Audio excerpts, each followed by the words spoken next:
This video is brought to you by Capital One. What's in your garden? Capital One. Send a check.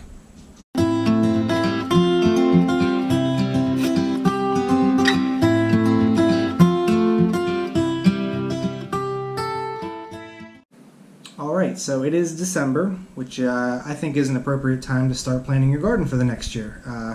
As a matter of fact, I've already ordered the vast majority of my seeds for next year.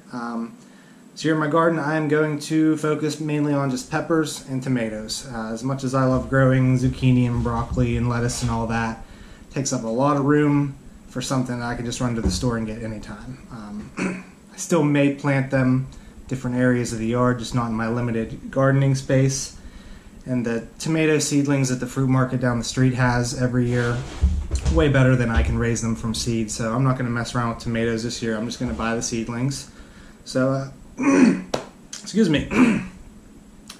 So basically, there's a lot of peppers here. So let's get into what I plan on doing. First one up is this aji, I believe it's ahi if you're pronouncing it correctly, lemon drop pepper. They're becoming more and more popular, but I love this pepper. I think this is my 6th summer in the house, 6th garden, 6th time I will be planting these. They're good fresh, they're good frozen, they're good dried. I did other videos on them, so very excited about that. Also this year, be giving the good old fish pepper another go. This is my all-time favorite. Really cool. They start out green, then they go cream, then orange, then red. This one, they used it in the Chesapeake area a lot back in the day when it was like cream colored for like white seafood bisques and stuff. And it almost went extinct except for, like, to make a long story short, try not to take too long, there was this dude, and he was trying to get a farmer to let his bees sting him to help his arthritis.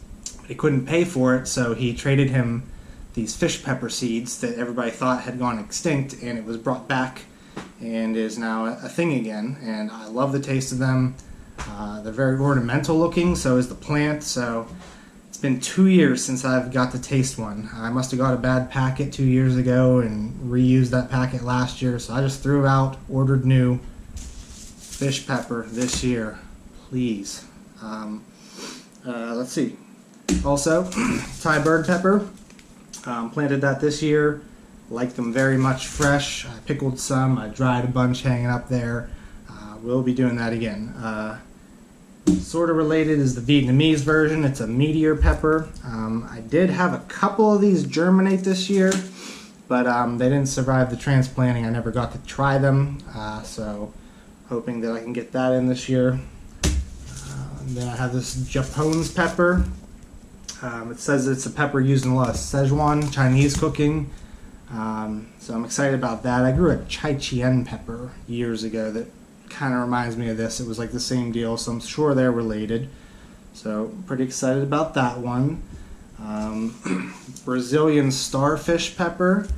I'm going to give this go number 2. I did germinate a few last year, but they didn't survive the transplant either, so give that one a shot. And Jawala pepper. I don't have the seeds yet. They're still on the way. And the reason is, for the last 2 years, any seed website has been out of these. They're Indian. I had them for 2 years. They're very prolific. Like 1 or 2 plants would give you so many peppers. They ripen to red. They're delicious. I picked a bunch of green ones at the end of the year when the frost was coming in. I smoked them and dried them. But for 2 years now, I can't find these seeds. So I ordered them from Amazon, one of those Chinese buyers. Or Asian, I guess.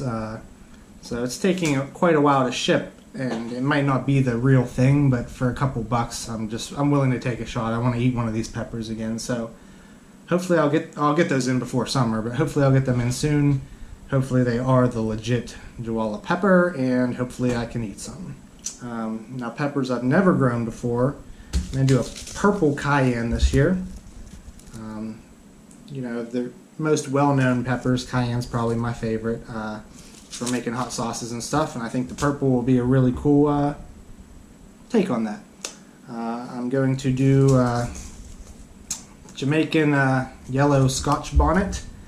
Habaneros, Scotch bonnet, Jamaican peppers, not normally my favorite. I don't really care for the heat and the fruit, and it just doesn't work for me. But I needed like another one or two to add to my cart to get free shipping, so I'm going to plant them. I may change my mind because I got some dried habanero and Mad Hatter flakes from my aunt and uncle.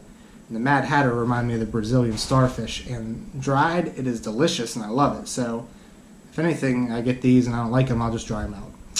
I'm going to do this Wiri pepper. It's from Guyana, African. Very small little things, super hot. We're on the scale with a habanero, so I think these will be cool to make like salsa or like a, sort of pepper relish type deal. I hope they come in good. And then I couldn't pass up, I think this is the most expensive one at $3.50 and you only get 10 seeds, but this is the Apocalypse Scorpion Pepper. I'm guessing it's related to the Trinidad Scorpion by the looks in the name. It's a super hot. This is the only super hot I'll be growing this year. It's not even rated Scoville yet. It's such a new pepper, so it's still untested. This may or may not be, legit just because it is new. It might have been crossbred or something. They do give you that disclaimer, but let me give it a shot. Oh, it's a chocolate, so it's a chocolate Apocalypse Scorpion Pepper. Super hot, probably hotter than a ghost pepper, but untested, unverified. For a couple bucks, I'm going to try it out. And then moving off the hot peppers, I'm going to do some beans. So I love my pool beans. They don't take up too much room. The dogs love them. Jacoby loves snacking on them.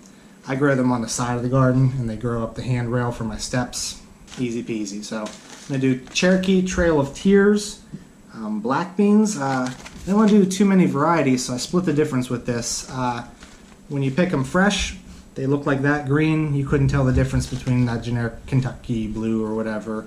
They're just green beans. But if you do let them on the vine to dry out, whether on accident or purpose, you get these nice, hard, shiny black beans that you can then use in soups and stews and stuff into winter. So best of both worlds there. And then I finally used up my seeds and had to order more of these Chinese red noodle yard beans because they can grow up to like a yard. These are really cool to grow because they look cool. They taste pretty good too, fresh. It tastes like a green bean with like a little sharp, like a radishy kind of bite to it. Jacoby loves those. If you cook them down, they start to lose their color and they just taste like a green bean anyway. It's just that they're like this long. So cool thing to grow. I'm going to do your basic herbs. I'm not going to go through basil, rosemary, sage, whatever I can get my hands on. But I did order, I was looking through different types of basil. I'm going to do this African tree basil. It's got a little more of a clove flavor to it, it says. Sort of getting into African Indian spices. But this one says it can grow up to 6 to 8 feet tall. So I want to put this in the herb garden and see what happens with it. It'll be cool to have something a little different than your normal basil. And then I'm pretty excited about this. I bought actual Szechuan pepper, like a peppercorn, the bush or the plant, to have the legit Szechuan peppers. So that'll be in the herb garden too. Hopefully I can harvest some peppercorns and do some authentic, maybe with that Japone's pepper, and whip up something. But yeah, the closest you can really come to this is buying those like multicolored peppercorns, but I don't think that's this. This is the one that's supposed to give you like that numbing, tingling type of heat that they use in that type of cooking so much. And I don't know that I've ever eaten a legit Szechuan peppercorn, so I'm very excited that hopefully this works. And I think that's enough. That seems like enough.